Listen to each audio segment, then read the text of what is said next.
Istriku bilang ke kamu lagi viral tuh sayang. Ya, aku viral aja, arti viral aku nggak tahu loh waktu itu.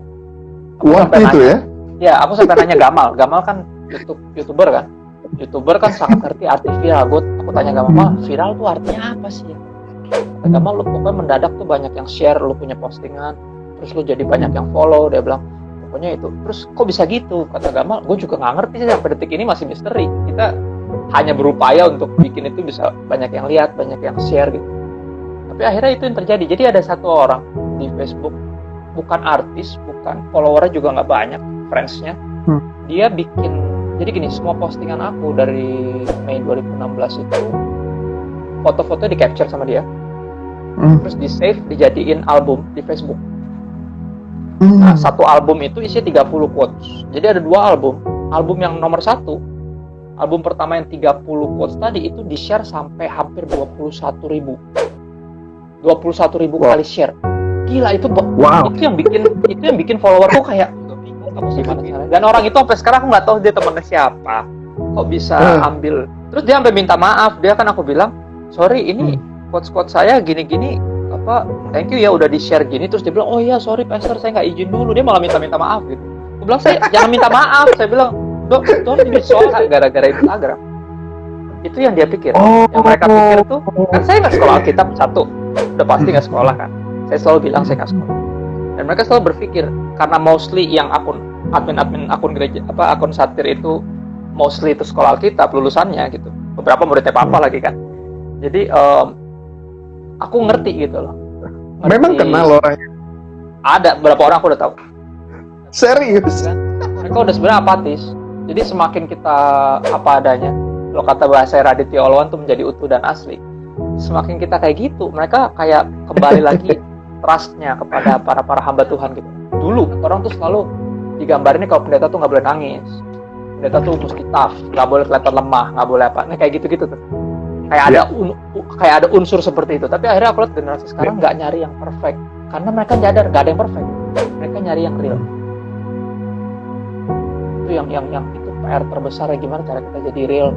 Ya buka masa lalu kita dulu kayak gimana, tapi jadi sebuah kesaksian Tuhan bawa kita sampai hari ini.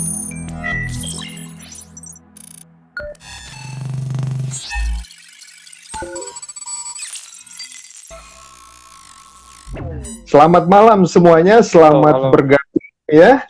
Dan hari ini Pastor Christopher Tabiheru nggak seperti biasa ya.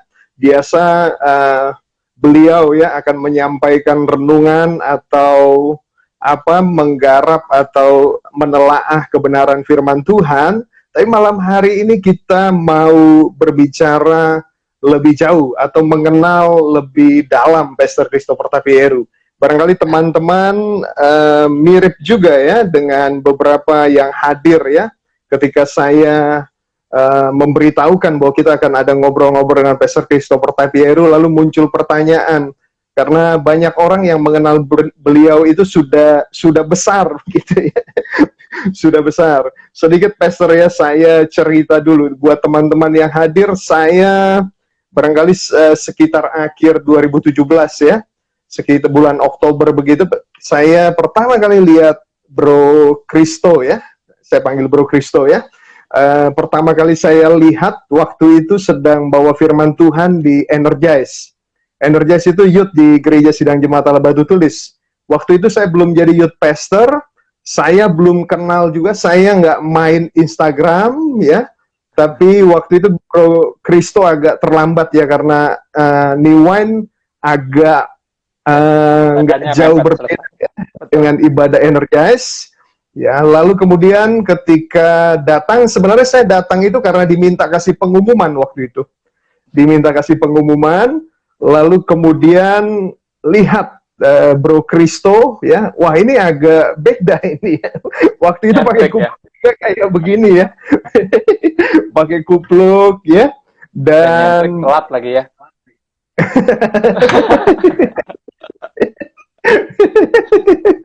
Tetapi telatnya kemudian ketika saya dengar ya, memang ada sesuatu yang buat saya juga kan pelayanan youth, saya juga pelayanan bareng teman-teman ya, teman-teman yang dikenal gitu di pelayanan youth. Tetapi ini saya lihat waktu itu sesuatu yang kayaknya agak beda ya. agak berbeda. Bagaimana berbedanya? Kadang-kadang itu kayak minum kopi, saya bilang enak, tapi kalau dijelasin enaknya gimana itu agak rumit juga. Tetapi saya mau bilang berbeda ya, dalam arti yang baik lah, kira-kira begitu ya. Lalu kemudian selesai bawakan kebenaran firman Tuhan, memang ada kemampuan lah, saya bilang kemampuan khusus ya. Karena itu bawa firman itu dari Tuhan ya, untuk kemudian bisa memandu atau memadu kata-kata ya. Memadu kata-kata, lalu seakan-akan kata-kata itu mengalir dan kemudian kita bisa nangkap, mungkin anak-anak youth juga bisa menangkap sebagai sesuatu yang relevan bagi mereka. Ya. Bro Kristo, mungkin banyak juga teman-teman yang kenal Bro Kristo sudah dalam tanda kutip ya sebesar ini begitu. Mungkin bisa ya, maksudnya entah itu follower ataupun kalau saya bilang besar itu bukan cuma di dunia maya ya, tapi punya pengaruh yang besar begitu. Barangkali Bro Kristo bisa cerita sedikit ya, kok bisa begitu? Maksudnya bisa tiba-tiba, ataukah itu tiba-tiba, karena saya mungkin ngikutinnya belakangan ya, ketika sudah agak besar begitu, atau bagaimana prosesnya begitu. Mungkin ada teman-teman di sini, ada beberapa juga nih hamba-hamba Tuhan yang masih muda-muda yang bergabung ini, mungkin ingin juga mendengar cerita, dan saya percaya pasti ada sesuatu yang kita bisa pelajari sama-sama. Oke. Christopher Tapiheru, umur 37 tahun ini, tapi nanti masih Oktober. Dan bertobat di 2008, umur 24 waktu itu. Terlahir sebagai anak 2008 pendeta. Ya, umur 24 ya? Padahal lambat sebenarnya. Iya, anak pendeta, tumbuh besar di gereja, pelayanan. Tapi ya gitu, pada akhirnya perjumpaan sama Tuhan personalnya di 2008. Semenjak itu hati diganti sama Tuhan, dengan hati yang baru, jadi suka baca Alkitab. Dan bacanya sendiri, personal, manfaatin internet, YouTube, terus tanya papa kan juga, almarhum papa kan dosen juga di Petamburan, cukup senior juga, dan dari situ 2009, dari pertobatan itu saya baca Alkitab dapat banyak dan rindu banget, bagiin ke teman-teman yang lain, karena saya selama ini nggak menyadari harta karun tersebut gitu, firman Tuhan. Saya baru akhirnya melihat bahwa wow, kemana aja saya gitu kan. Jadi apa yang saya dapat, saya bagikan ke teman-teman. Waktu itu saya bikin pendalaman Alkitab di tahun 2009, bulan-bulan Mei lah. Saya bertobat di Oktober 2008, Mei itu aku bikin pendalaman Alkitab. Dan isinya tadinya 4 orang doang. Pokoknya siapapun yang mau ikut lah, saya bikin buat mereka yang mau ikut. Dulu awal pakai buku Rick Warren tuh, Purpose Driven Life. Purpose Driven Life, oke. Ya, karena saya juga masih membangun keimanan saya juga gitu ya. Artinya terlahir sebagai anak pendeta, tumbuh besar di gereja, pelayanan nggak jaminan bahwa kita udah sepenuhnya mengenal Tuhan. So, dari situ apa yang aku dapat tentang Tuhan, apa yang aku kenal tentang Dia dari firman, aku bagikan ke teman-teman. Bible study itu berkembang dari 4 orang, 3,5 tahun kemudian tuh hampir 200 kalau ngumpul semua. Dan itu di gereja, di luar program. Karena aku tinggal di Pastori, papa kan waktu itu gembala ya, almarhum papa. Aku tinggal di Pastori karena kerja di Jakarta, rumah tuh di Karawaci sebenarnya. Jadi aku tinggal di Pastori, di Jakarta Pusat, kantor juga nggak jauh dari situ. Jadi sambil masuk kantor, aku punya hati buat ministry juga makin kuat justru. Jadi ternyata 3,5 tahun bikin Bible study itu jadi kayak sekolah Alkitab buat aku. Aku sama sekali nggak mengenyam sekolah Alkitab, sama sekali. So, 3,5 tahun itu yang aku rasa aku sebagai gurunya, tapi sebenarnya aku paling banyak belajar. Ya, jadi very much learning by doing lah, kurang lebih ya lah ya. Apa yang aku kenali lewat firman, aku bagikan ke teman-teman. Jadi aku selalu hanya seminggu di depan mereka. Seminggu di depan mereka. Aku yang siapin bahannya, aku langsung bagiin. Aku bukan yang tahu semuanya, baru tahu itu aja, dan langsung bagiin itu aja gitu. Jadi nggak pernah berusaha melampaui diri sendiri atau sok tahu. Kalau ada yang nanya, aku bilang nggak tahu, aku bilang oke, saya belum tahu, minggu depan saya coba cari, nanti saya jawab. Jadi tiap Kamis malam jam 7 hampir bisa sampai jam 9, jam setengah 10, 2,5 jam Bible study aja, baca Alkitab bareng-bareng. Dan itu yang ngebentuk aku. Dan 2015 waktu itu dapat tawaran full time untuk bantuin Robert Lea, hamba Tuhan yang luar biasa, pasangan hamba Tuhan, salah satu idola saya, istilahnya penulis lagu rohani idola saya, dan ditawarin untuk full time. Saya ambil langkah iman itu, mulai detik itu dipercayakan sebagai teaching pastor, walaupun nggak sekolah Alkitab, makanya itu gilanya. Akhirnya belajar, beranikan diri keluar dari kantor dengan bener-bener, ya saya rasa kayak jalan di atas air sih aku rasanya. Dan akhirnya cuman bisa memandang Yesus yang manggil saya keluar dari perahu aja. Itu kalau nggak pasti tenggelam, karena asli saya nggak tahu apa yang saya lakukan, karena saya tahu saya jauh dari kompeten, jauh dari semua itu, tapi nampaknya Pak Gembala ngelihat sesuatu dalam diri saya. Ya dia bilang, kelebihan kamu tuh adalah justru yang kamu anggap kelemahanmu itu kelebihan kamu, dia bilang, karena kamu nggak banyak sekolah, karena nggak pernah sekolah, bahasa kamu tuh jadi gampang. Om Robert bilang gitu, artinya gereja mereka terkenal karena praise and worship dan lagi mau mendalami teologi. Cuman kan umumnya kalau ngambil anak-anak lulusan gitu ya dari sekolah Alkitab, rata-rata bahasanya cukup sulit. Mereka cukup agak problem. Jadi karena bahasaku ini terbatas, jadi dianggapnya bisa nyambung. Ya udahlah, aku bilang ya, yang aku anggap kelemahan dianggapnya justru kelebihan. Ya udah. Dari 2015 sampai tahun ini, ya sampai hari ini masih di situ. Dan bersyukur udah secara sinodal juga udah PDP. Tahun ini kayaknya bisa ambil PDM juga. Tahun ini bisa ambil PDM, dan kayaknya ntar lagi, mungkin minggu depan ada orang pertama yang aku baptis dengan izin Om. Walaupun masih PDP, aku bilang kayaknya mesti pendeta muda deh baru bisa baptis. Kata Om bisa baptis, yang penting ada saya mesti lihat kamu yang baptis. Kata oke. Deg-degan juga, minggu depan ada orang pertama yang saya baptis secara resmi. So masih terus belajar jalan. Buat teman kita yang minggu depan dibaptis, menjadi perjalanan ya, milestone-nya Bro Kristo ya. Bro Kristo 2008 ya. Tadi ya 2008 dalam tanda kutip bertobat. Lalu kemudian pakai buku Rick Warren Purpose Driven Life, dan cuma sampai hari ke-13, Pastor. Hari ke-13? Cuman sampai hari ke-13, terus habis itu baca Alkitab langsung. Karena aku pikir gitu? Kalau sampai 40 kayak kepanjangan, karena isinya kan agak mirip-mirip kan. Bab 1 ke bab berikutnya gitu. Akhirnya pikir, udah langsung beraniin diri deh, kita terjun aja langsung ke Lukas waktu itu. Langsung berarti gini, Lukas. Berarti itu kan 2008. Lalu kemudian, apa namanya? Iya, tapi apa sih yang membuat, maksudku gini, apa yang membuat Bro itu kan, dalam tanda kutip ya, ada momen nggak? Dalam tanda kutip, kalau kita bilang bertobat? Oh, perjumpaan sama Tuhan ada. Momennya itu di satu KKR yang khotbah namanya Muhammad Riza Solihin. Dan khotbahnya dia cukup buat saya out of context, tapi intinya bagus tentang kerendahan hati untuk mendekat kepada Tuhan. Ya, saya masih terus bergumul di kepala saya. Udah nangkep ya itu out of context ya khotbahnya ya. Kata buat saya agak dipaksakan, tapi tetap Tuhan bisa pakai. Maksudnya khotbah yang demikian, dan dia di akhir KKR tuh di ujungnya dia buka altar call.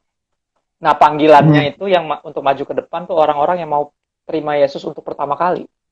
Ya saya nggak maju dong, orang saya dari kecil Kristen kok. Saya tahu itu bukan buat saya, iya. Wah, itu bukan buat saya. Ya, kalau apa ya? Kalau undangannya untuk yang mau lagi hidup dalam dosa dan mau bertobat, mungkin saya maju. Cuman undangannya tuh spesifik buat mereka yang mau terima Yesus sebagai Tuhan dan Juru Selamat for the first time. Saya nggak maju. Habis itu beberapa orang maju. Ya akhirnya entah kenapa di orang kedua beliau langsung lihat ke arah saya, tongkrongan saya, teman-teman saya ini yang nggak pada maju bareng saya. Dia tunjuk, coba yang nggak maju jangan diem. Dia bilang, coba tolong bantu berdoa buat yang di depan. Karena saya merasa ditunjuk, jelas banget. Saya berdiri langsung, refleks, tutup mata, angkat tangan gini. Sebenarnya nggak mau ngedoain siapa-siapa, buat nggak enak aja karena udah ketunjuk gitu. Itu saya jujur banget. Saya jujur, itu benar-benar saya berdiri, oh ya udahlah biar cepet kan gitu. Karena kan kalau altar call tuh bikin ibadah jadi panjang kan. Jadi daripada dibanding yang udah biar cepet, ayo, gara-gara saya berdiri sebagai dalam tanda kutip ketua geng gitu ya, semuanya jadi pada ikut berdiri teman-teman gitu. Saya ingat banget tuh nggak pengen berdoa siapa-siapa, cuma merem aja angkat tangan. Tuhan samperin saya di situ. Tuhan samperin saya. Wow. Saya benar-benar convicted of sin. Saya ada rasa malu, nyesel, jijik sama diri saya sendiri, nyesel, takutnya sampai level takut mati. Dan saya bingung kenapa, saya dari berdiri sampai berlutut, tiarap, nangis-nangis, saya juga nggak tahu kenapa. Dan akhirnya dia ngomong saya baru ngerti kenapa saya segitu takutnya dan segitu ngerasa bersalah karena yang Maha Kudus hadir di situ. Jadi dia bilang, kamu buat semua ini buat siapa? Jadi dari 2001, ya dari 2001 sampai 2008 tuh saya udah pelayanan di gereja, udah banyak hal yang saya kayaknya lakukan buat Tuhan. Karena kan anak pendeta rata-rata harus pelayanan. Dia Ebenezer, iya, Ebenezer, ya. Jadi KKR itu juga di Ebenezer gitu? Di Ebenezer, ya, tapi tengah minggu dia, di hari Rabu. Oke. Ya, dulu kan tengah minggu tuh kayak andalannya Ebenezer tuh ya. Sama kawan tuh ya. Betul, hari Jumat. Hari Jumat. Jadi, ya. Di situ tuh. Jadi dari Tuhan tanya aja, satu pertanyaan itu aja. Kamu bikin semua ini buat siapa? Maksudnya pelayanan. Dan dari situ, wah, saya hancur hati banget. Karena saya pikir, selama ini saya bikin buat Tuhan, buat siapa lagi. Tapi Tuhan yang paling tahu hati saya. Dan di situ, saya tahu persis Tuhan ganti hati saya sama yang baru. Karena tiba-tiba Alkitab yang jadi obat tidur buat saya selama ini. Jadi buku yang bikin saya nggak bisa tidur justru. Saya kalau baca tuh bisa sampai subuh. Nggak mau tidur kalau belum ngerti gitu. Saya tipenya ngotot orangnya. Kalau belum ngerti itu sejak malam itu. Malam itu, wow. Ya, sejak malam itu. Dan itu akhirnya karena banyak yang saya baca, banyak yang saya dapat pengenalan tentang Tuhan, saya rindu bagiin ke teman-teman saya yang saya tahu sama ngaconya sama saya. Tumbuh besar di gereja, pelayanan bareng gitu. Tumbuhnya di mimbar gitu. Tapi sama aja cuek-cuek sama Tuhan, dosa juga jalan terus. Jadi saya cuma berbagi ke sesama saya sebenarnya. Karena saya tahu mereka nih missing out this treasure gitu. Harta karun, yaitu firman Tuhan, mengenal Tuhan, pribadi Tuhan. Itu sih. Dari situ sih perjalanan dimulai. Dari momen itu berapa lama kemudian bro jedanya gitu untuk kemudian memulai pendalaman media. Pendalaman kita sebentar sih. Aku Oktober 2008 bertobat, Mei 2009 udah mulai bikin Bible study itu. Oke. Mei 2009 ya. Juga nekat itu sebenarnya. Karena aku belum tahu banyak, baru beberapa bulan baca Alkitab gitu. Cuman kayak ada api di sini yang kayak pengen bagiin gitu, rasanya kayak aduh, you have to know this, kayak gitu, kayak pengen ngomong gitu rasanya. Kayak dan itu aja gitu. 4 orang itu termasuk Randy tuh. Nah iya, salah satu muridnya Randy. Salah satu dari juga. 4 orang itu. Salah satu dari 4 enggak, istriku salah satunya dulu waktu itu masih pacaran kita. Salah satu dari 4 itu dia, terus baru generasi berikutnya di minggu kedua apa ketiga baru ada Randy. Istriku mulai ajak adik-adiknya gitu. Dan pokoknya sistemnya teman ngajak teman deh. Teman ngajak teman, saudara ngajak saudara. Saya nggak pernah bikin promosi. Mereka yang ajak-ajak sendiri karena dapat sesuatu. Dan dulu medsos belum seperti sekarang kan ya? Belum, paling Facebook. Dulu YouTube juga belum tenar, zaman itu masih Vimeo paling.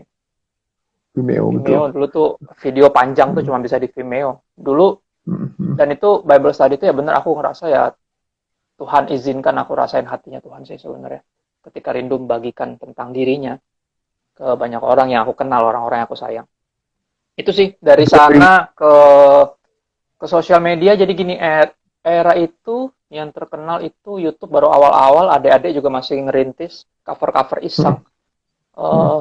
Saya nggak pakai YouTube, banyak kan Facebook waktu itu. Terus mulai main Twitter. Nah dari Twitter dulu ya? Twitter dulu. Dari Twitter itu kan dia 144 karakter, saya bisa bikin quotes-quotes. Emang udah terbiasa nampaknya. Karena sekolahnya juga di komunikasi ya, desain komunikasi visual, terus lumayan secara linguistik, keturunan orang tuanya lumayan bagus gitu, bahasa Inggris, bahasa apa, lumayan. Dan suka hip hop, rap. Jadi kayaknya udah kebiasa buat macam-macam di kepala nih, kayak kata-kata tuh udah sangat familiar gitu. Suka nulis puisi dan whatnot. Jadi dari sana Twitter tuh aku pakai. Kenapa? Rimnya tuh dapet ya? Enggak sih, itu ya karena banyaknya tadi referensi linguistik aja gitu. Jadi dari Twitter terlatih untuk bikin kayak sebenarnya summary khotbah, summary renungan. Jadi aku bikin jadi satu quotes panjang gitu. Terus berapa tahun main Twitter, di Indonesia mulai tren namanya Path. Nah, Path tapi kan terbatas ya, cuma buat 200 atau 300 orang. Nah, di Path itu aku belajar bikin memes itu. Quotes yang dalam bentuk kotak gitu. Belajar sama situs bercanda namanya 9gag. 9gag tuh isinya bercandaan doang, kayak celetukan dibikin satu kotak dengan mukanya si Yao Ming tuh. Muka Yao Ming, karikatur betul, Yao betul. Ming. Jadi Meme-nya Yao Ming. bercanda. Ya, jadi dari situ aku gabungin si Twitter, belajar untuk dari 144 karakter menyederhanakan jadi cuma satu kata gitu aja, satu kalimat gitu. Muatin di kotak yang kecil itu. Nah, di Path aku belajar, nah ternyata Path kan mulai ditinggalin, orang mulai beralih ke Instagram. Instagram, waktu itu ya. Di 2016 lah, 2016 pertengahan ya. 2016 awal aku pelayanan di Bandung, ada satu orang yang nanya, "Kak, IG kakak apa?" Aku bilang, "Oh, gue nggak main IG. Main IG paling buat nyoba-nyoba mau jualan kaos rohani waktu itu." Jadi Instagram aku cuman follower 130 berapa? 170 atau berapa? Pokoknya isinya benar-benar jualan kaos rohani lah.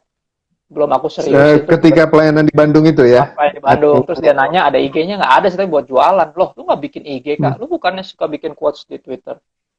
Enggak sih. Emang kenapa? Enggak, anak-anak sekarang mainnya di IG, Kak. Path udah mati, dan Twitter juga udah jarang yang main lah. Dia bilang, rata-rata orang di IG sekarang. Gara-gara orang itu, saya alihkan si Instagram yang buat jualan tadi, saya ganti nama saya, dan mulai praktekin yang tadi saya latih. Belum nama ya tadi Instagram? Tadinya namanya nama clothingnya sebenarnya. Nama clothingnya. Dan dari sana ternyata dia bilang bisa diganti namanya sesuai nama aku. Terus aku mulai masukin yang aku latih, perpaduan antara Twitter dan Path tadi. Bikin si quotes-quotes ini. Dari 2016 bulan Mei paling. Mei. Jadi direproduksi ya, yang sudah bertebaran di Twitter dan Path itu ya? Nggak juga sih sebenarnya, nggak sampai reproduksi, karena kan beda ya 144 karakter sama cuma beberapa baris. Oh, oke. Iya. Jadi ada penyesuaian lagi gitu. Cuman dari situ lumayan kebentuk. Awal aku mulai tuh aromanya sangat satir. Postingan-postingan saya sangat-sangat satir. Kayak akun satir yang sekarang. Akun satir yang sekarang itu gara-gara saya sebenarnya. Saya yakin gara-gara saya. Dengan sangat menyesal saya harus mengaku bahwa itu gara-gara saya kayaknya. Kenapa menyesal? Karena apa ya, jadi sesuatu yang malah menimbulkan sejujurnya kesini lebih banyak mudaratnya dari manfaatnya. Karena yang saya dapati anak-anak yang masih umur tanggung, yang masih secara teologis masih nggak tahu apa-apa, ketika ngelihat yang begitu-begitu jadi overreact dan mereka jadi harmful for the church. Karena jadi tahu. Bukan arti kita nggak boleh tahu, tapi ketidakdewasaan tadi bikin mereka jadi reaktif. Jadi suka ngajak debat youth pastornya, suka mengkritisi khotbah gembalanya. Jadinya dia juga nggak dapat apa-apa juga. Buat saya kritis itu bagus gitu. Cuman kalau nggak dibarengi atau diseimbangkan dengan pengendalian diri, jadi nggak tepat guna. Ya. Itu sih yang aku rasain. Jadinya aku sering kali disamperin akhirnya sama orang-orang yang juga follow akun satir, tapi follow akun aku juga gitu. Akhirnya dia bilang, "Kak, banyak kan gitu, mayoritas ngomongnya bingung gitu. Kak, aku bingung nih gitu." Gimana? Iya, soalnya nggak, aku langsung tebak, lu pasti follow akun satir deh. Iya, Kak. Tapi gue dapet banyak dari situ, Kak. Oh ya udah, aku bilang, kalau gitu lu unfollow gue. Lo kok gitu, Kak? Ya soalnya gini, nggak nyambung. Kalau lu follow gue, lu akan belajar memberikan gereja kesempatan kedua. Kalau lu follow mereka, lu akan jadi makin mengkritisi gereja. Lu akan malah makin meragukan gereja. Jadi ada dua tuh. Lu pilih aja, gue bilang, daripada lu bingung, aku bilang. Soalnya kalau bingung lu nggak dapat apa-apa. Jadi nggak apa-apa lu unfollow gue, it's okay. Aku bilang, nggak apa-apa kok, gue nggak marah. Aku bilang, tapi gue follower lu dari awal, Kak. I know. Jadi sekarang Tuhan bawa gue, moodnya bukan cuma kritik, tapi juga kasih saran. Bukan cuma ngancurin, tapi juga membangun. Karena buat apa kita cuma ngancur-ngancurin, tapi nggak bikin apa-apa gitu. Dan akhirnya aku lihat, wah ini arahnya makin kok jadi kayak gini ya. Tapi ya tadi, pada akhirnya emang saya yakin one day para admin itu juga akan beranjak dewasa ya secara kerohanian. Akan menemukan bahwa kritik tanpa saran itu kayak ngancurin tapi nggak mau ngebangun lagi. Gitu. Karena bro memang melalui perjalanan itu juga ya. Artinya awalnya memang walaupun nyinyir dan dalam tanda kutip ya pemberontakan itu juga mungkin menyuarakan apa yang ada di hati anak-anak ya. betul, betul. Tapi ya tadi kalau kalau nggak apa ya, kalau nggak bisa ngendalin diri pada akhirnya gunanya apa gitu? Hmm, Gunanya hmm. apa? Tapi ya tadi aku juga learning by doing juga sambil sambil masuk di pastoral juga itu ngebentuk aku banyak sih. Ya. Maksudnya karena belajar teologinya kan otodidak, aku cenderung gampang nyari salah dibanding dibanding membangun. Jadi selalu gitu bentuknya tuh kritik, nyinyir, terus pokoknya begitu dan tampaknya itu yang bikin kayaknya itu yang narik banyak orang. Tapi dari sana Tuhan Ya. bawa aku Hmm. untuk lebih ke punya hati pastoral ya, semakin semakin di bawah penggembalaan, semakin masuk lebih dalam di pastoral ministries. Apa ya hati gembala itu nampaknya apa ya terimpartasi gitu kalau bahasa karismatik itu ya. Pelan-pelan tuh, pelan-pelan tuh gitu. Jadinya aku jadi pribadi yang cukup aneh. Maksudnya gini, umumnya kalau penginjil yang tanpa rumah gitu ya, biasanya Hmm. kata-katanya itu cuman keras, kasarnya kayak tonjok, terus tinggal gitu. Ntar gembalanya tinggal, iya sih Ya. bener sih, tapi Hmm. gembalanya sibuk membebat gitu ya, habis dipukul-pukulin sama. Jadi karena aku juga di bawah penggembalaan, Hmm. dengan sengaja, karena aku tahu aku nggak punya Hmm. suara pastoral, somehow walaupun aku punya semangat kritis juga kencang, tapi masih ada suara gembala juga, dan itu yang bikin aku jadi makin banyak uh, diundang bahkan interdenom karena ada suara Interdenominasi. gembalanya sedikit banyak gitu. Jadi walaupun kritik tapi bukan cuma ngancurin tapi juga coba build up lagi gitu. Dan itu yang apa ya, aku berdoa banget sih para para admin akun itu one day memahami bahwa ngancurin itu gampang tapi membangun kembali itu PR yang lebih besar gitu. Tapi barangkali juga memang ada bagiannya masing-masing ya. Betul. Hanya saya setuju ya, saya setuju. Makanya mungkin Bro Kristo juga sekarang bisa menjadi penyeimbang gitu. Barangkali saya agak beda begitu ya. Kenapa harus memilih? Karena bisa jadi hari-hari ini dia mengikuti akun satir itu dan sisi lain mengikuti Bro Kristo sehingga pembelajaran, penggembalaan ya yang mengarahkan juga dia akhirnya punya opsi yang lain ya. Paling Ya, enggak itu pandangan saya ya, tapi masing-masing ya silahkan saja begitu. open Dan memang interpretation. ada hal yang unik bro. Lalu kemudian Ya, dalam perjalanan, kapan itu rasanya ya sejak terakhir tuh di Bandung, ketemu lalu mulai kasih quote-quote dan dibuat dalam meme itu melalui Instagram, kapan mulai terasa itu dalam tanda kutip lah booming gitu? booming nggak lama sebenarnya dari Mei itu. Hmm. Dari Mei 2016 aku tuh mulai Novembernya aja itu udah mulai rame. Maksudnya trafficnya tuh Hmm. kenceng, kenceng banget. Hmm. Terus sampai ada satu ketika teman istriku ngontek dari Hmm. Facebook tuh suami lu lagi viral tuh. Maksudnya jadi quotes kan aku bikin quotes tuh pakai muka ya, pakai muka aku ya, pakai foto ya. Nah itu Betul, tuh betul. lagi banyak banget dioper-oper di Facebook, di mana Hmm. di grup WA, di apa, lagi rame. Hmm. Terus istriku bilang ke kamu lagi viral tuh sayang. Aku viral aja, arti viral aku nggak tahu loh waktu itu. Aku sampai Waktu itu nanya, ya? ya aku sampai nanya Gamal kan youtuber kan, youtuber kan sangat ngerti arti viral. Aku tanya Gamal, Hmm. viral tuh artinya apa sih? Kata Hmm. Gamal, lu pokoknya mendadak tuh banyak yang share, lu punya postingan, terus lu jadi banyak Hmm. yang follow. Dia bilang, pokoknya itu. Terus kok bisa gitu? Kata Gamal, gue juga nggak ngerti sih sampai detik ini masih misteri. Kita hanya berupaya untuk bikin itu bisa banyak yang lihat, banyak yang share gitu. Tapi akhirnya itu yang terjadi. Jadi ada satu orang di Facebook, bukan artis, bukan followernya juga nggak banyak, friendsnya. Hmm. Dia bikin, jadi gini, semua postingan aku dari Mei 2016 itu, foto-foto di capture sama dia, Hmm. terus di save, dijadiin album di Facebook.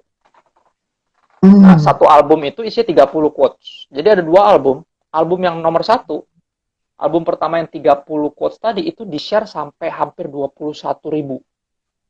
21.000 Wow. kali share. Gila Wow. itu yang bikin followerku kayak aku sempat gini pas kalau lihat Instagram aku nggak terlalu perhatiin ya karena kan masih Hmm. penyesuaian ya mau main Instagram Hmm. masih loading lah ya Hmm. masih pairing gitu belum nyambung. Tapi pas lihat Facebook tuh kok yang add aku di friend tuh banyak banget. Aku sampai ngerasa ini gue di hack atau gimana ya? Kok ini bisa banyak? Jadi kayak yang friend request tuh banyak banget bisa tiba-tiba 3.000 gitu. Banyak amat Hmm. aku bilang mana muat Facebooknya. Terus siapa aja nih gitu kan? Nah, aku hapus-hapusin tuh karena takut dihack, aku hapusin semua tuh 3.000. Terus tiba-tiba bengong dikit, udah nambah 200 orang lagi yang mau jadi teman di Facebook. Ih, hapus lagi. Nggak nyampe semenit, 70. Ih, kok banyak banget sih? Akhirnya, jadi aku kayak nggak ngerti. Nah, itu dari situ ternyata namanya viral. Nah, dari sana si Instagramnya itu juga follower makin banyak. Dan pada akhirnya aku juga nggak pernah berupaya bikin apapun sebenarnya. Sampai detik ini aku tetap ngerasa, yang aku tahu, kita ini melakukan bagian kita, dan kalau Tuhan rasa banyak orang yang bisa terberkati dengan apa yang kita kerjakan, dia akan angkat kita ke platform itu, ke platform yang semestinya di mana lebih banyak lagi orang bisa diberkati. Itu sih sebenarnya. Tapi nggak ada upaya khusus sebenarnya dalam diri aku. ya, tapi nggak bisa dipungkiri bahwa bro adalah yang pertama begitu ya. Artinya kita nggak tahu di luar sana, Mungkin tapi yang pertama di viral Indonesia yang bikin itu, dan memang orisinil dari maksudku gini, orisinil bro memulai bukan karena lihat siapa yang bikin, siapa yang bikin duluan. Karena kan kalau sekarang nih anak-anak ya, anak-anak nih pasti nih apa namanya, lihatnya, oh ini karena Kak Kristo nih, jadi saya bikin juga gitu. Tapi waktu itu enggak ya? Enggak, sama sekali enggak. Aku benar-benar cuman tadi paduin apa yang aku biasa lakukan di Twitter beberapa tahun. Terus habis itu sempat di path, jadi itu aku gabungin, aku taruh di Instagram. Pure aku nggak lihat dari luar negeri. Padahal luar negeri banyak yang udah bikin kayak gitu. Cuman aku sama sekali nggak ngeliat ke sana gitu. Nggak ada niatan juga gitu. Ya barangkali kalau di luar, barangkali nih, ini tebakan juga nih. Itu juga bikin, misalnya ada siapa, Rick Warren gitu, lalu bukan Rick Warren yang bikin, ada orang lain yang bikin lalu masukkan ke dalam media sosialnya. Tapi ini kan bro waktu itu belum dikenal, lalu bikin itu kan agak-agak apa namanya, kan itu agak-agak narsis juga kan. Agak-agak narsis bikin ya, walaupun belum banyak kan waktu itu, tapi malah melalui Facebook dulu ya.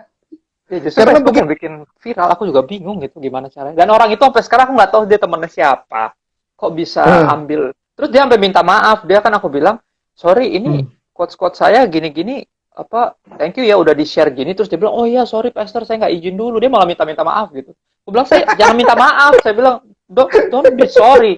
Ini berbagi berkat itu justru emang kewajiban harusnya. Kalau kita terberkati, kita share, itu normalnya begitu. Jangan minta maaf, saya bilang. Sorry saya nggak izin dulu ngambil gini.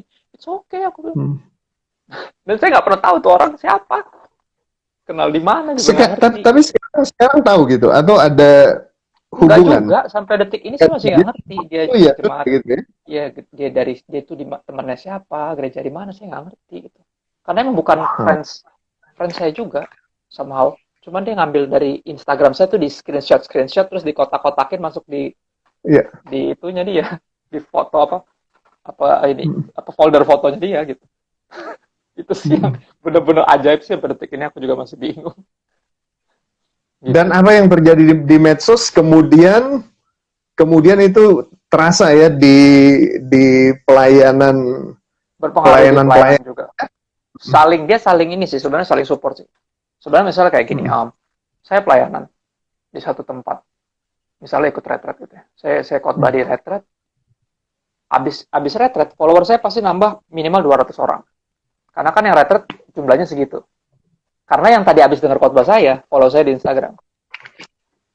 Dan karena follower saya mulai banyak di Instagram, orang-orang jadi mulai tahu, ini siapa nih pembicara ini. Jadi diundang di retret. Jadi ngerti kan, saling begitu, saling terkait.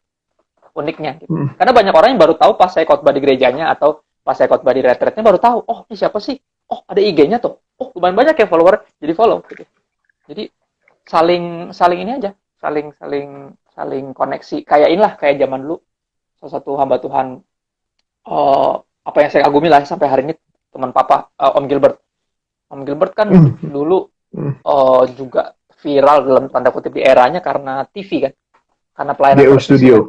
Ya, GO Studio. Jadi itu pun juga bikin dia kemana-mana, kalau lagi naik pesawat orang tuh pasti tahu, ya kan sih, minta foto atau apa, dan diundang. Jadi malah jadi makin diundang, dan apa firman yang beliau bagikan juga makin banyak di-share sama orang banyak. Jadi saya rasa ya cuman beda era aja ya saya. Beliau pakai TV, saya pakai sosial media gitu di era sekarang. Mungkin seperti itu penggambarannya. Mungkin berapa puluh tahun sebelumnya ada yang pakai radio gitu ya. Ada yang pakai kayak gitu sih sebenarnya. Nggak lebih dan nggak kurang gitu. Iya. Gitu. Lalu itu kan terjadi setelah viral itu kan terasa ya, terjadi seketika. Tiba-tiba 3.000 request friend, dibiarin tambah 200, dibiarin tambah 70. Begitu juga di Instagram, begitu juga undangan pelayanan. Dan gimana maintenance-nya gitu? Maksudnya maintenance-nya bukan hanya maintenance dari pelayanan ya seminggu isi dalam setahun cuma isi hari minggunya berapa kali tiba-tiba banyak gitu. Lalu hampir tiap hari dan lain sebagainya. Tapi maksudnya maintenance kan itu tiba-tiba kayak melambung gitu kan? Ya banyak yang apa konseling di direct message gitu. Sehari bisa dulu ratusan, sekarang bisa puluhan, 10, 20, sekarang sehari tuh kalau saya nggak lihat tuh banyak yang mau nanya ini, ada yang mau bunuh diri, ada yang mau bunuh bapaknya, ada yang mau, wah makin banyak. Jadi itu tuh sebenarnya di balik layarnya sebenarnya melelahkan, amat sangat melelahkan karena itu orang semua kan, itu orang semua. Saya ngerasa saya mengembalakan 157.000 orang rasanya, dan sendiri, nggak ada tim pastoral, nggak ada tim apa. Oke, Ya, sampai kayaknya one day mesti punya admin gitu. Enggak. Iya, sampai sekarang ya. Sendiri sampai hari ini ya. Sampai hari ini masih sendiri. Dan belum berpikir untuk maksudku gini. Aku takutnya kurang personal juga. Maksudnya orang kan pasti pengen yang personal kan. Kalau anggap yang balas nanti misalnya ada yang nanya tentang apa, yang balas kan pasti orang lain gitu. Pasti kan beda ya. Ntar dia tiba-tiba ketemu aku, Kak Kristo, aku kemarin DM, kakak balas gini-gini. Jadi maksud kakak tuh sebenarnya, oh sorry bukan gue yang balas, nggak mungkin ya. Itu agak canggung ya. Itu terjadi sih sering kali. Kadang aku pelayanan misalnya ke Medan nih, tiba-tiba ada orang yang emang DM terus, Kak besok di gereja ini ya, iya aku datang ya Kak, mau ada kasih sesuatu buat kakak gitu. Kalau bayangin kalau yang balesin admin kan aku bingung dong. Ya kan? Kak, aku udah di depan nih. Admin juga nggak mungkin ngasih tahu saya. Apa bedanya kalau dia ngasih tahu saya juga, ujung-ujungnya saya juga. Ya kan? Iya. Itu paling aku masih pertimbangin itu. Cuman ya sejauh ini, ya itu yang paling aku rasakan sebenarnya paling berat sih. Dan maintain tentunya ya praise ya. Praise. Puji-pujian itu jadi ketenarannya itu yang kalau nggak. Iya, maksud saya kan itu kan itu kacau. Waduh. Kacau. Tiba-tiba jadi kayak semacam selebgram begitu. Dan kalau nggak inget gitu ya, kalau nggak inget buat siapa. Dan karena bro juga mungkin ya, karena bro juga kemudian ada istilah pastorgram juga kan. Iya, itu istilah datang sebagai bully sebenarnya. Nyinyir ya sebenarnya. Sebagai bully ya, sebagai bully. Dan tapi saya ngerasa itu justru sebuah kehormatan. Seperti dulu ada istilah televangelis. Penginjil yang pakai media televisi. So pastorgram ya pastor yang pakai media Instagram. Bedanya di mana? Saya nggak pernah ngerasa itu sebagai bully. Tapi memang awalnya, karena kalau saya dengar sih kayaknya netral, tapi memang awalnya tuh rasa-rasanya nyinyir. Emang iya, emang tujuannya tuh gitu. Dia pikir saya tuh jadi pendeta gara-gara Instagram. Itu yang dia pikir. Yang mereka pikir tuh, kan saya nggak sekolah Alkitab, satu. Udah pasti nggak sekolah kan. Saya selalu bilang saya nggak sekolah. Dan mereka selalu berpikir, karena mostly yang admin akun gereja, akun satir itu, mostly itu sekolah Alkitab, lulusannya gitu. Beberapa muridnya papa lagi kan. Jadi aku ngerti gitu loh. Memang kenal orangnya? Ada beberapa orang aku udah tahu. Serius? Aku udah tahu. Karena beberapa temanku yang juga sekolah, murid papa juga berusaha selidikin. Nih gue kayak kenal nih bro. Serius loh, ya kayaknya ini deh. Terus aku udah tahu tapi ya buat apa gunanya aku untuk langsung konfrontasi? Nggak ada gunanya lah. Justru karena tahu, aku bisa berdoa buat mereka. Buat aku itu yang lebih penting sih. Wow. Jadi terhindar juga dari reaksi-reaksi berlebihan dari aku juga. Karena kalau orang diserang kan umumnya bisa overreact juga. Dan mengenal, artinya tahu mereka nih justru membuat aku jadi less overreacted. Lebih dari sebelumnya. Sebelumnya sempat overreact juga. Sempat uring-uringan, sempat mau bikin klarifikasi dan segala macam. Capek akhirnya. Tuhan bilang, lu ngapain sih? Ya kan, Iya, bilang, iya. kamu ngapain? Ya Gitu. Ini kan terakhir ketemu ya waktu di Energize ya, onsite ya. iya, Kan itu pas lagi rame-ramenya tuh kan.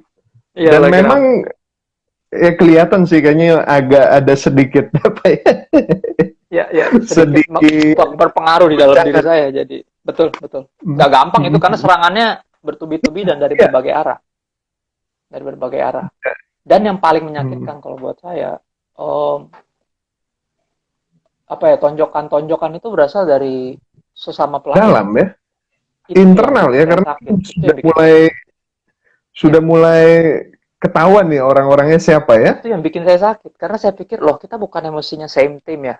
Kita bukan Hmm. mestinya gandengan buat menjangkau lebih banyak ya. Kok saya dipukul Hmm. gitu? Apa yang salah gitu? Apakah ada yang saya bilang sebagai heresi, penghujatan, penistaan, atau apa? Saya khotbahin Injil, saya beritain Yesus, saya bagikan firman Tuhan. Itu salahnya di mana ya? Ya kan, Ya, kalau makanya sometimes buat aku saya rasakan, buat saya sih agak unik ya, karena sekalipun apa Bro Kristo tidak sekolah Alkitab begitu ya, namun belajar gitu. tetap Dan belajar betul. ya sedikit dari banyak banyak hamba Tuhan juga yang berani mengklaim dirinya ya dengan istilah rematik ya. Dulu rematik, sekarang saya udah ganti jadi saya repent sekarang, reform Repent. Pentecostal, bertobat. Oh iya, iya Rematik dong. penyakit gitu, reform karismatik. Ya yang pertama Bapak saya tuh rematik punya. almarhum bapak selalu ajak saya, karena gini, saya secara otodidak, jujur saya embrace reform theology. Jadi emang dari otodidak itu saya emang embrace reform. Dari situ saya lebih nafsu baca Alkitab dan bagikannya. Tapi karena heritage warisannya Pentecostal dan tumbuh besar di gereja karismatik, Papa selalu bilang kayak you need to embrace more your Pentecostal side. Dan akhirnya berapa kali pelayanan di Sati, terus almarhum Papa suruh aku beli Alkitab ini, si Life Application, The Gandum Mas, si penuntut hidup berkelimpahan, tapi bukan yang satunya, bukan yang full life, tapi yang Life Application. Papa udah bilang ini berkali-kali, karena kalau yang full life dia punya. Jadi almarhum Papa selalu ingetin saya untuk jangan lupa lah, maksudnya kamu lahir dengan warisan Pentakosta dan tumbuh besar di gereja karismatik itu pasti ada tujuan Tuhan di dalamnya. Jadi walaupun secara otodidak belajar teologinya mostly reform, saya 4 point Calvinis, ya bukan 5 poin, dan saya ya tadi reform Pentecostal. Jadi dimasukin di box di reform nggak bisa, masukin di Pentecostal juga nggak bisa. Jadi saya di antara begitulah. Dan itu biasa, Bro. Maksudnya biasa karena kita tidak ada yang murni lah. Pentakostalisme sendiri kan hybrid ya. Betul, setuju. Jadi tetapi setuju sih dengan apa yang bokap bilang ya, bahwa memang jangan kehilangan juga ya akar kita. Walaupun dalam perjalanan kan ya. Dan bersyukur juga kan untuk bokap ya. Sangat bersyukur. Beliau selalu tekanin itu, maksudnya pengetahuan itu penting, tapi pengalaman itu jangan sampai nggak dimiliki. Papa selalu bilang gitu. Dan buat aku itu berharga sih. Pengalaman sama Tuhan itu juga harus dirindukan, diinginkan, dan dialami gitu. Dan itu yang bikin Pentakostalisme relevan, Bro. Exactly. Karena iya, anak-anak sekarang kan milenial dan zaman posmo ini kan pengalaman ya.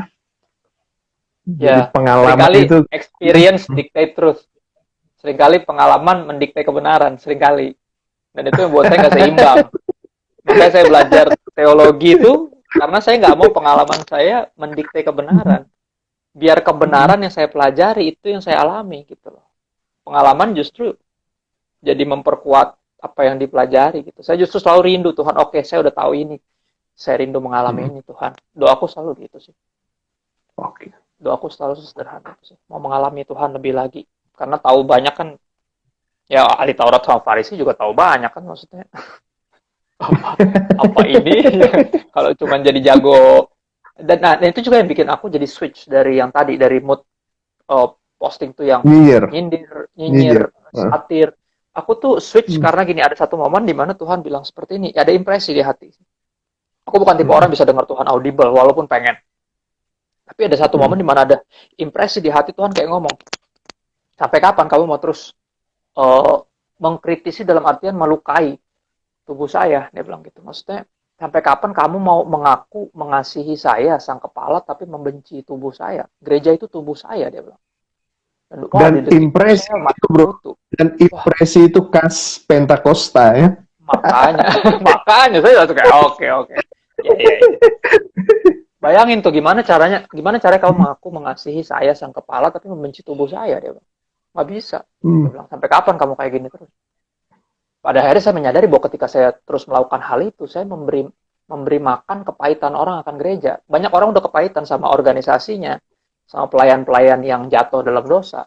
Mereka udah pahit, baca quote saya, wah makin pahit, kayak lukanya tuh mana mendapat pembenaran gitu loh merekanya gitu loh, untuk benci sama gereja, untuk merasa nggak butuh gereja. Akhirnya di titik itulah salah satu pengalaman menurut saya yang merubah saya untuk melihat bahwa jangan ngancurin aja, ayo ngebangun juga gitu loh. Apa yang mau dibuild dari yang sudah di breakdown walls-nya, terus kamu mau bikin apa nih sekarang gitu. Itu salah satu pengalaman ya menurut saya, switch pelayanan. Dan itu yang ngedrive itu bukannya masukan dari siapa-siapa ya? Enggak. Itu sebelum akun-akun satir itu bermunculan sebenarnya. Dan nggak ada yang pernah tegur saya juga pada akhirnya. Orang mereka rata-rata malah seneng kan, kayak wah akhirnya nih ada yang berani nih ngomong. Kan rata-rata gitu kan. Jadi viral karena mereka anggap ini sesuatu yang unik kan, sesuatu yang baru gitu. Iya. Sesuatu yang baru. Tapi dan nggak pernah ngerasa ditegur. Ya, dan mewakili, benar, ada suara-suara banyak yang tidak terwakilkan. Ada aspirasi yang tidak tersampaikan, tapi karena quotes-quotes saya mereka ngerasa terwakili. Tapi ya tadi, Tuhan tuh terlalu baik. Sehingga nggak biarin nafsu orang muda tuh menguasai saya. Ya kan, itu nafsu orang muda kan, untuk membuktikan bahwa saya benar. Ya kan, mencari kesalahan. Akhirnya, ya itu Tuhan tegur saya sampai di level saya menyadari bahwa nafsu mencari kesalahan tuh beda sama semangat memberitakan kebenaran. Nah, nafsu mencari kesalahan berbeda dengan semangat memberitakan kebenaran. Nah, itulah hal-hal yang silakan ya teman-teman ya, setelah ini kalau dibuat di story-nya tuh ya. Nafsu apa tadi? Nafsu mencari kesalahan. Cari kesalahan itu berbeda dengan semangat memberitakan kebenaran. Soalnya kalau nggak hati-hati, kalau Roh Kudus nggak bantu, kita nggak bisa bedain. Karena rasanya hampir sama. Bener nggak? Ya kan? Rasanya hampir sama ya nggak? Iya. Ini ngaco, yang bener yang ini loh. Gitu. Kayak hampir sama rasanya. Sejujurnya. Tapi Roh Kudus bantu saya bedain itu. Kalau nggak, ya saya cuma jadi salah satu akun satir aja. Ya kan? Nggak jadi berkat seperti yang selalu teman-teman bilang, thank you udah jadi berkat. Generasi ini bersyukur punya lu, dan saya selalu bilang kayak wow. So, saya bersyukur bisa ditarik sama Tuhan untuk menemani, mendampingi generasi bareng hamba Tuhan hebat seperti hambanya Brother Belko, yang udah jauh lebih senior dan lebih berpengalaman lah di bidang youth pastoring dan whatever gitu. Karena saya ngerasa tadi saya nggak tahu banyak, nggak punya pengalaman yang gimana. Saya pikir kehadiran Bro Kristo juga membuka mata ya teman-teman yang lebih dahulu, lalu melihat bahwa ya ada cara yang baru gitu ya, ada pendekatan yang baru di dalam mendekati generasi milenial begitu ya. Dan salah satu yang barangkali terlihat sekali begitu dari Bro Kristo dan teman-teman adalah semangat kolaborasi ya. Jadi semangat kolab itu hal yang nampaknya tuh wah, itu wajah yang baru, dan semangat kolab ini bukan hanya bicara dengan teman-teman Pentakosta, sekarang sudah nyebrang juga ke Reform, nyebrang juga ke gereja-gereja mainstream. Boleh cerita sedikit tentang itu, Bro? Itu sekali lagi saya mungkin akan sangat terdengar Pentakostal dari tadi ya. Tapi emang iya, mau nggak mau saya punya heritage Pentakostal. Itu salah satunya berasal dari teguran Roh Kudus juga. Ketika menyadarkan saya. Jadi gini, ketika ada orang lain yang mulai viral, Oke. Hmm. Sebagai orang udah lebih dulu viral, atau ketika ada teman saya yang saya tahu nih orangnya, saya tahu cukup tahu kenal-kenal gitu, tapi dia follower lebih banyak dari saya, ya Hmm. mulai ada timbul insecure di sini. Serius? Insecure. Jadi itu namanya peer pressure ketika ya di dalam dunia apapun sebenarnya ada, dalam pelayanan juga ada. Ya saya dengan jujur saya bilang, ya jadi ada insecurities. Dan saya bilang, Tuhan ini ngaco. Kata Tuhan, emang. Terus saya bilang, ya terus mesti gimana caranya bunuhnya? Gimana cara bunuh insecurities? Dan Tuhan, Roh Kudus bawa saya untuk collapse. Collapse itu cara untuk membunuh insecurities. Ya, kita ajak bikin barangnya, bikin sesuatu bersama. Bukan biar follower kita jadi sama banyak sama dia, bukan. Biar kita makin ingat bahwa gini loh, hamba Tuhan itu tambahannya aja ya. Ya, hamba Tuhan tuh bukan. Saya nggak terlalu tertarik, udah nggak terlalu ngikutin. Buat saya, udahlah bodo amat. Bukan, toh juga nggak ditanya juga depan pintu sorga followernya berapa kan, nggak ditanya ya. Jadi saya bikin kolaborasi itu tujuannya adalah gini, untuk mengingatkan diri saya bahwa hamba Tuhan tuh mestinya nggak saing-saingan, tapi sayang-sayangan. Dan tak kenal maka tak sayang. Ya. Nah ini kan yang menarik nih, bro. Sebelum masuk lagi ya, lebih dalam bahas kolaborasi. Nah itu kan kayak gitu tuh, apakah memang sudah ada sebelumnya atau tiba-tiba aja nih kayak kita ngobrol tiba-tiba keluar kata-kata gitu, hamba Tuhan tuh bukan saing-saingan. Kalau saya udah menyadari nih ketika itu. Jadi ini udah pernah saya posting rata-rata udah itu. Rata-rata akhirnya kalau apa namanya ngobrolnya nyambung atau bawa firman Tuhannya nyambung itu bisa keluar gitu ya.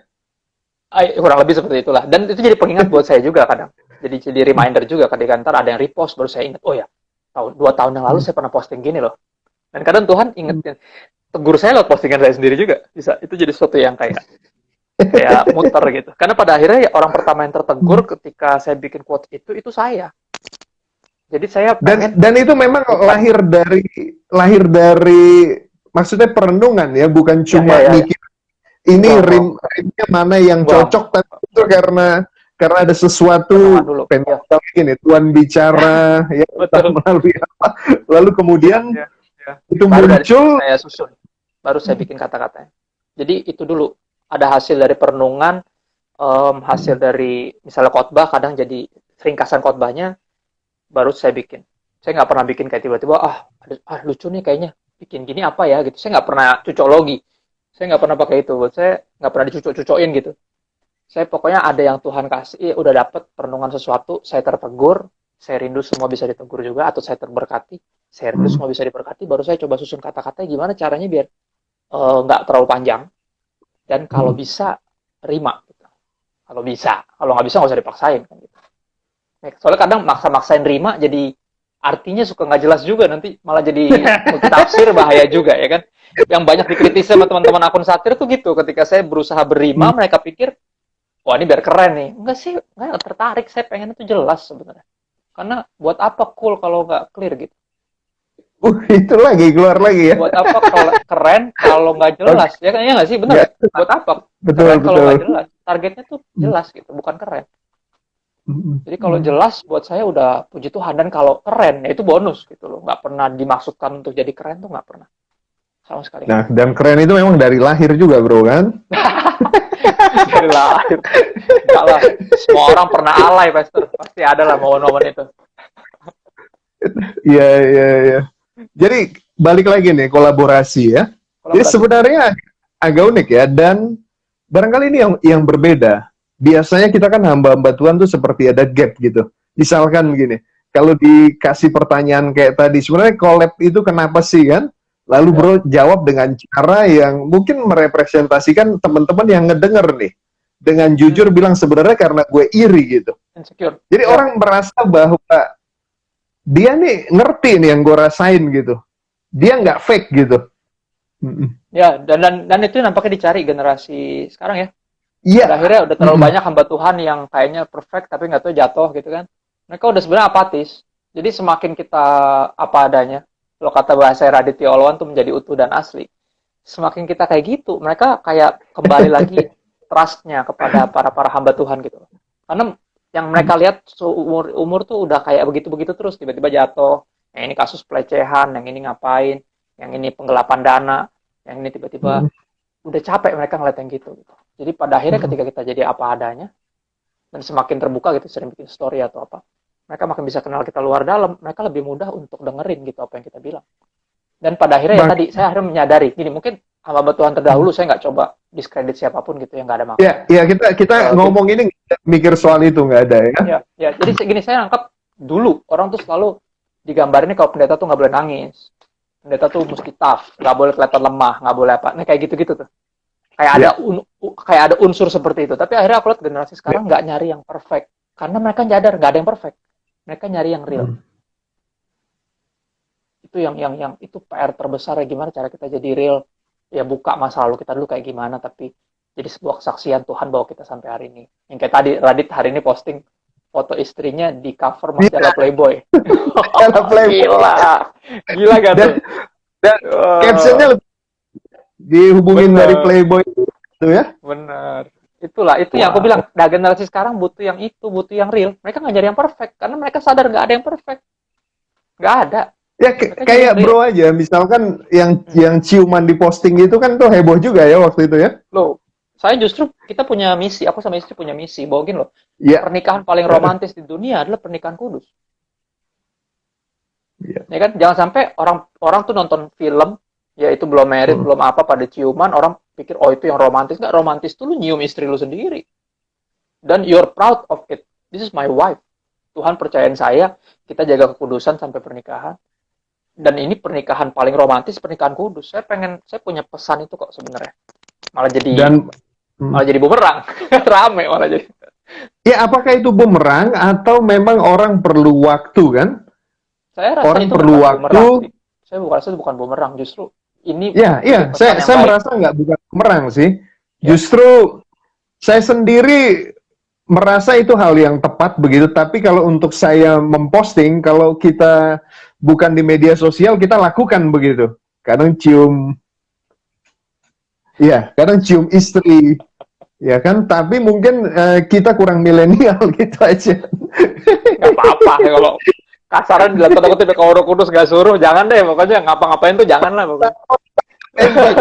Bener, saya tuh bener-bener ya, saya tuh berdoa sama istri saya, kita posting apa enggak, dan akhirnya entah gimana dapat impresi posting.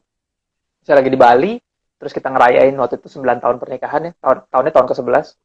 Akhirnya kita posting, dengan berani kita posting, karena bener-bener dorongan kuat dari Roh Kudus untuk posting, dan ini yang terjadi. Direct message saya dipenuhi, dibanjiri dengan ucapan syukur dan ucapan thank you, khususnya dari teman-teman yang daerah timur Indonesia, di mana mereka nggak menemukan keromantisan antar orang tuanya. Mereka nggak menemukan itu banyak banget, dan walaupun banyak banget di kolom komen yang biasalah, yang nyinyir, yang rame, tapi di direct message-nya itu saya terberkati. Sempat dimatiin nggak tuh? Rame lah. Tapi dimatiin nggak? Itu saya nggak ya? Akhirnya saya matiin karena pusing saya.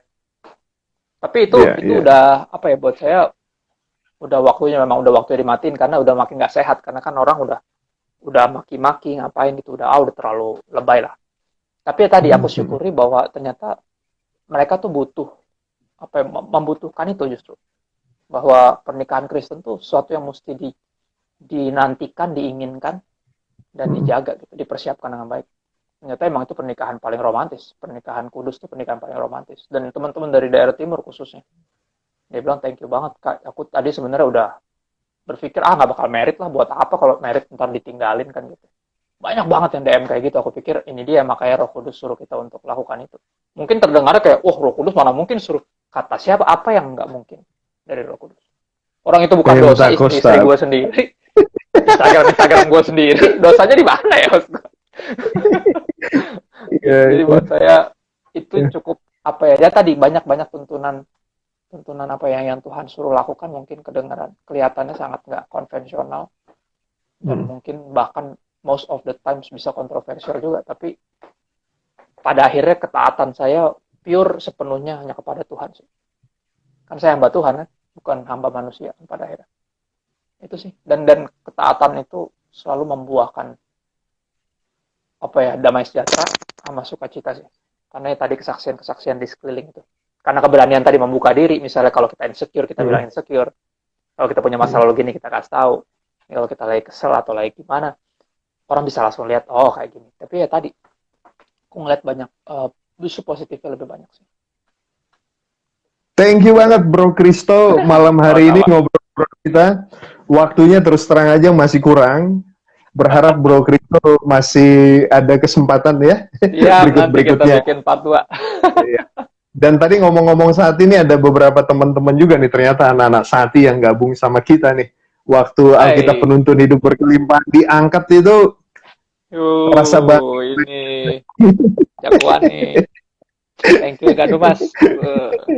Oke, Bro Kristo, barangkali nanti ada waktu lagi ya kita ngobrol-ngobrol. Saya juga senang ya untuk ngobrol ya, cara khusus buat figur bokap ya, karena buat saya relasi Bro Kristo dengan bokap juga menarik, mungkin juga figur keluarga dan juga bagaimana kolaborasi dengan misalnya Radit dan teman-teman ya, karena ada hal yang unik juga yang saya rasakan gitu yang kalian bawa ke dalam pelayanan ya.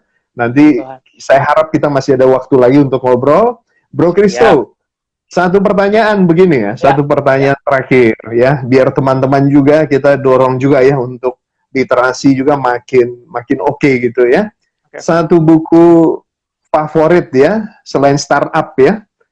Oh, itu buku saya. Satu buku buku kacang goreng itu mah tipis.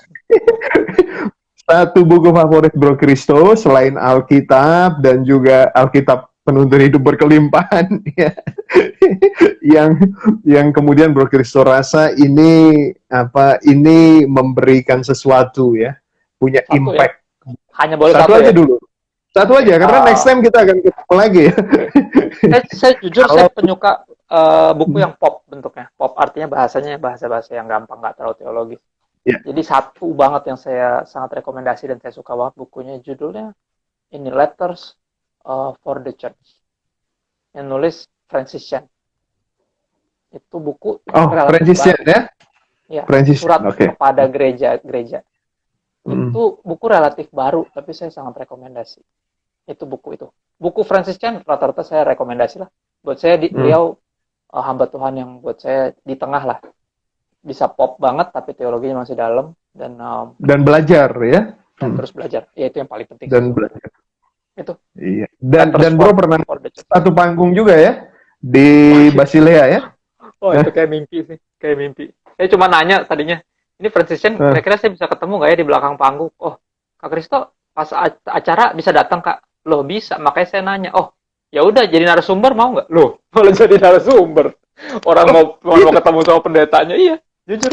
Itu jadi narasumber itu tadinya enggak. Karena saya nanya, saya mau ketemu Francis Chan, teman saya malah nanya, kakak bisa isi nggak? Ya malah ngomongin tentang ini, apa yang kita obrol ini salah satunya. Gitu. Apa nama bukunya? The Letters for the Church ya tadi ya? Letters for the Church. Letters for the Church. Surat kepada gereja ya. Itu ada yang nanya tuh. Dan teman-teman literatur perkantas Jantim. Literatur perkantas Jantim. Nih Bro Kristo banyak hal, not your typical pastor. Dia juga endorse Gandumas, literatur perkantas, sekarang juga menjadi duta LAI ya.